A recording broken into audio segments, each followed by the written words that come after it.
King Nebuchadnezzar, a man who had immense power at one time, because he tried to exalt himself, he has to live like an animal for 7 years.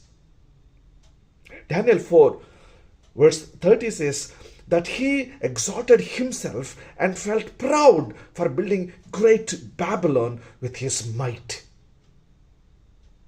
And because he tried to exalt himself above God, he has to go down and suffer like an animal, eating grass and drinking the dew for 7 years.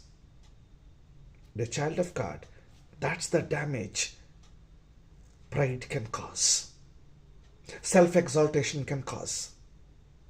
Be humble and remember, you'll be exalted. God bless.